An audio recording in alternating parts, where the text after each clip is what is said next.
সুপ্রভাত সকলকে। আশা করি সকলে সুস্থ আছেন, ভালো আছেন।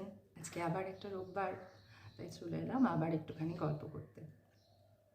শীতটা জাঁকিয়ে পড়েছে আর চারপাশটা দেখে মনে হচ্ছে সবাই বেশ আনন্দে আছে, কারণ শীতকাল মানেই বিয়েবাড়ি, নানা রকমের অনুষ্ঠান, পার্টি, সাজগোজ। তাই সবার মধ্যে বেশ একটা আনন্দ খেলে বেড়াচ্ছে। মেয়েদের জন্য বিশেষ ব্যাপার হলো আমরা একটু ভালো করে সাজগোজ করতে পারি, একটু ওপেন হেয়ার রাখতে পারি, গরমকালে যেটা একদম পারি না।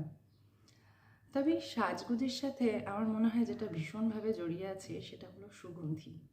আমরা নানা রকমের পারফিউম ইউজ করি, আর ওটা ছাড়া আমার মনে হয় ইনকমপ্লিট সাজগোজটা। তো ডেইলি ইউজের পারফিউম হয়, কোনো স্পেশাল পার্টির জন্য আলাদা পারফিউম হয়, দিনের জন্য আলাদা, রাতের জন্য আলাদা। আমি এমনি ভাবছিলাম যে মানুষের চিন্তা ভাবনার যদি একটা গন্ধ থাকতো তাহলে কেমন হতো। মানে ধরুন আপনার সামনে এক ভদ্রলোক রয়েছেন যিনি নাকি একটা ব্র্যান্ডেড জামা কাপড় পরে আছেন, দামি, দেখতে সুন্দর, সুদর্শন, কিন্তু উনি আপনার জন্য একটা অসৎ চিন্তা পোষণ করেন। আর যেই এই চিন্তাটা ওনার মাথায় আসলো, ওনার চারপাশটা একটা কটু গন্ধে ভরে গেল। আর আপনি চট করে বুঝতে পেরে গেলেন এই লোকটা ঠিক না, এই লোকটা আমার জন্য ভালো কিছু ভাবছে না।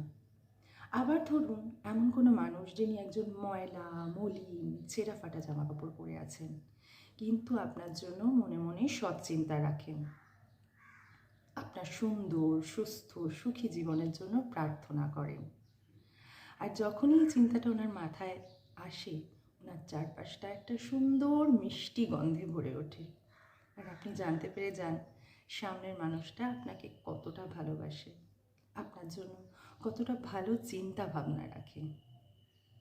তাহলে কেমন হতো যদি মানুষের ভালো খারাপ চিন্তা ভাবনার আলাদা আলাদা গন্ধ হতো?